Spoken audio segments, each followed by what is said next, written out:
Yes, students, welcome to EdCool online classes. Today, our next topic is electric current. आज का हमारा अगला जो टॉपिक है that is electric current. Now, what is electric current? Electric current is the amount of electric charge flowing through a conductor in a given cross section per unit time. What is the meaning of that? देखो समझते हैं इसको. ये हमारा एक conductor है. उस conductor का जो क्रॉस सेक्शन एरिया है वो सेम होना चाहिए. ऐसा नहीं है कि एक तरफ से मोटी एक तरफ से पतली है. जो कंडक्टर है उसका जो क्रॉस सेक्शन एरिया है वो सेम होना चाहिए. ओके, तो अब इलेक्ट्रिक करंट को कैसे डिफाइन करेंगे हम? Electric current is the amount of charge flowing through a conductor of a given cross section per unit time. जितना इसमें चार्ज फ्लो होगा, सपोज करते हैं क्यू चार्ज फ्लो होगा, कितने टाइम में? टी टाइम में फ्लो होगा सपोज करते हैं. तो करंट क्या होगा? Current will be the charge flowing through the conductor per unit time, that is electric current. That's the definition of electric current. It means electric current हम कब कहेंगे किसी वायर में फ्लो हो रहा है? जब उसमें से चार्ज फ्लो होगा. चार्ज फ्लो होगा, जो फ्लोइंग चार्ज ही क्या कॉज करेगा? इलेक्ट्रिक करंट को कॉज करेगा. ठीक है, पहली बात. इट मींस अगर किसी भी वायर में, किसी भी कंडक्टर में अगर मुझे करंट फ्लो करवाना है, इट मींस मुझे वहां उसमें चार्ज फ्लो करवाना पड़ेगा. ठीक है, तो इट मींस करंट किस पे डिपेंड करता है? चार्ज पे डिपेंड करता है. इसके अलावा ऐसा नहीं कि जो करंट है सिर्फ चार्ज पे डिपेंड करता है. That also depend upon the time. What the meaning of that? कि अगर मैंने उस चार्ज की स्पीड को इंक्रीज कर दिया, टाइम को कम कर दिया, अगर टाइम को कम कर दिया तो चार्ज तेजी से फ्लो होगा. चार्ज तेजी से फ्लो होगा, उस केस में भी करंट क्या होगा? इंक्रीज हो जाएगा. इट मींस अगर मैंने उस एक ही चार्ज को बड़ी तेजी से फ्लो करवाना स्टार्ट किया तो भी करंट इंक्रीज हो जाएगा. मैंने चार्ज इंक्रीज किया तो भी करंट इंक्रीज होगा. मैंने टाइम को डिक्रीज किया, यानी जिस रेट से चार्ज फ्लो था उसके टाइम को डिक्रीज किया, यानी उसकी स्पीड को इंक्रीज किया, उस केस में भी करंट क्या हो जाएगा? इंक्रीज हो जाएगा. तो इट मींस करंट किसके इक्वल है? Q by T, चार्ज पर unit time. Okay, that is the current की इसलिए फॉर्मूला भी क्या है? I is equal to Q by T. It is a scalar quantity. Scalar quantity है, इसके लिए डायरेक्शन की रिक्वायरमेंट नहीं है. ओके, तो जैसे फोर्स, एक्सेलरेशन, डिस्प्लेसमेंट, ये सारी क्या है? Vector quantity. इनके लिए हमें क्या चाहिए? इन क्वांटिटीज को डिफाइन करने के लिए मुझे मैग्नीट्यूड भी बताना पड़ेगा और डायरेक्शन बतानी पड़ेगी. बट करंट को डिफाइन करने के लिए मुझे डायरेक्शन बताने की जरूरत नहीं है, मुझे सिर्फ उसका मैग्नीट्यूड बताना है.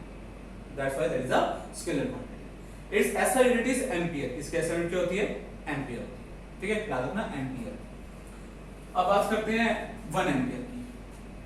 करंट की unit ampere, charge unit coulomb, time unit second. Okay, it means 1 ampere किसके इक्वल होगा? 1 कूलम अपॉन 1 सेकंड. यहीं से हम क्या करेंगे? 1 एम्पियर को डिफाइन करना सीखेंगे. 1 एम्पियर को डिफाइन करते हैं. 1 एम्पियर जैसे मैंने पहले बताया 1 यूनिट को डिफाइन करना, तो सिंपल उसी फॉर्मूला में बाकी सारी क्वांटिटीज को भी 1 रख दो. अगर चार्ज 1 कूलम होगा, टाइम 1 सेकंड होगा, तो करंट क्या हो जाएगा? 1 एम्पियर हो जाएगा. सिंपल, तो उसी को फॉलो करेंगे. Electric current through conductor is said to be 1 ampere. Electric current क्या होगा? 1 एम्पियर होगा if 1 coulomb of charge flow through the conductor in 1 second. Simple, एक कंडक्टर में जो चार्ज होगा, जो करंट होगा, वो 1 एम्पियर कब होगा? जब 1 कूलम चार्ज 1 सेकंड के लिए फ्लो होगा, तो करंट क्या होगा? 1 एम्पियर. बहुत सिंपल से डेफिनेशन है.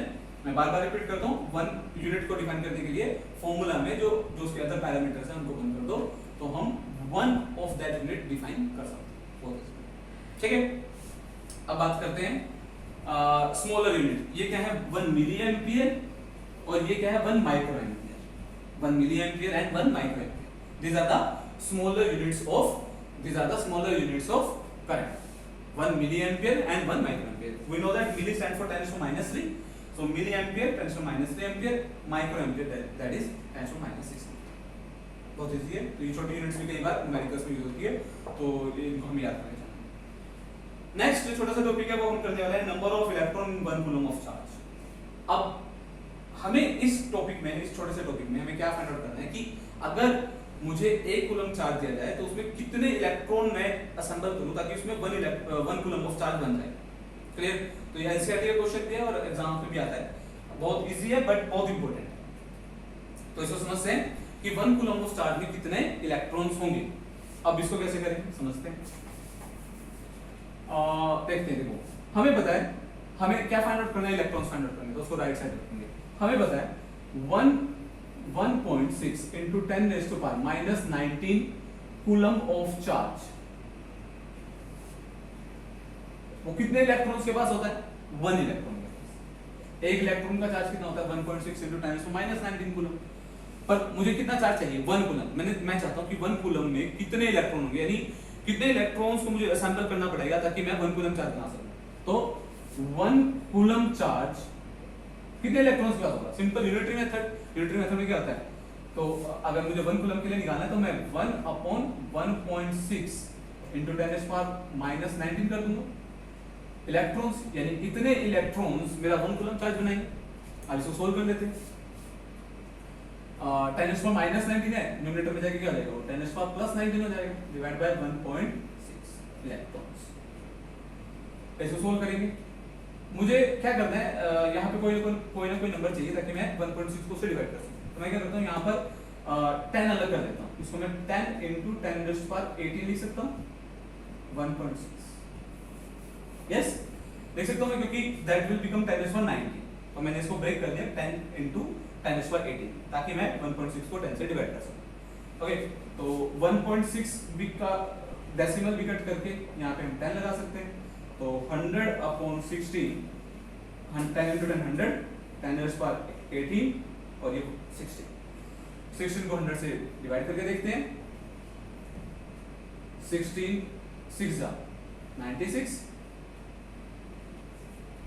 4 0 पॉइंट आ जाएगा। 16 2 जा 32, 8 0, 16 5 जा 8। तो मेरा क्या नंबर आया, 6.25 into 10 raised to power 18 electrons. It means अगर मुझे 1 कूलम चार्ज बनाना है, अगर मुझे 1 कूलम चार्ज चाहिए, तो उसके लिए मुझे 6.25 into 10 raised to power 18 electron assemble करने पड़ेंगे।